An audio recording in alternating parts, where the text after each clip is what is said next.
Whoa, I'm getting off topic here, okay? I was just talking about my experience and a little bit of the movie, mostly with my experience. What was my favorite part of The Dirt? This is my favorite part.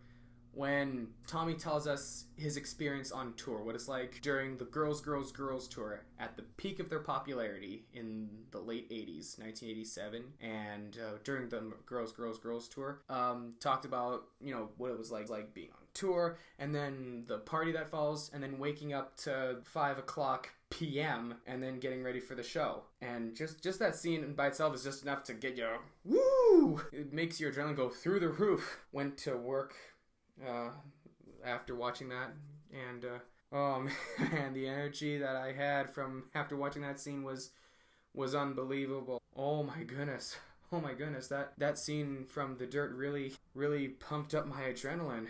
So did I like The Dirt? Oh yeah, it's definitely a film to watch if you're a rock and roll fan. I mean, I am a rock and roll fan, and I guess a lot of other people are rock and roll fans, but yeah, this is definitely like a rock and roll film done right. And I guess what The Dirt shows is everything you can expect from rock and roll. Every stereotype of any rock and roll icon. The hard living, heavy smoking, heavy drinking, heavy partying, and lots of girls. That's like a rock and roll film for you right there. Everything that The Dirt shows is everything you can picture. But you know what? I shouldn't say it's a stereotype because it's Mötley Crüe. They did it all, except for Mick. Mick reportedly had his ups and downs of the band. Yes, he had his girl fans and his fun times. But according to Nikki Sixx, Mick was usually the wise one. While everyone else was at parties, Mick was always in the back going, "Nope, you guys are just gonna get into trouble again." When I saw this movie for the first time, I really had trouble watching it. And not that I, had trouble with the accuracies and inaccuracies. What I had was, it was just such they were playing all their hit songs in The Dirt. I had to, pause it and, kind of let this energy out. I had to, I guess I couldn't.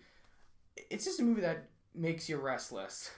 And I wish they put this movie in the theater because it would have been a good movie to watch, and to have the audience, like you've seen audience reactions to the Marvel movies. Everyone's going, "Yeah!"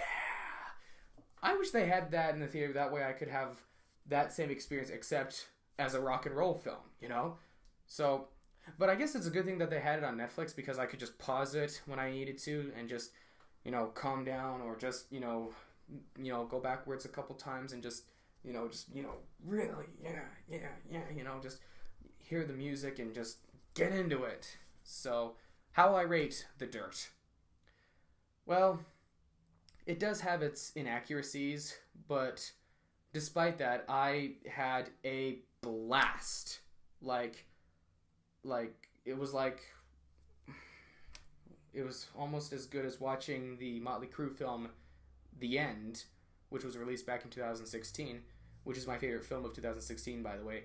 So I have to say I have to call it a tie with Mötley Crüe The End and this movie, The Dirt. So I have to say they're both good. So I'm going to say this is going to be a hard movie to rate, I will be honest. So I guess they're a tie. And that's that.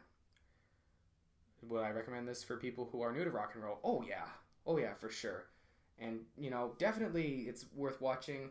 And I actually went to a theater production, and I met a friend, and I was wearing my Mötley Crüe shirt, and I was like, "Check it out." She goes, "Hey, I was actually thinking about watching that movie today." I was like, "Did you?" She's like, "No." I'm like, But anyway, that's yeah. So if you have Netflix, watch The Dirt right now.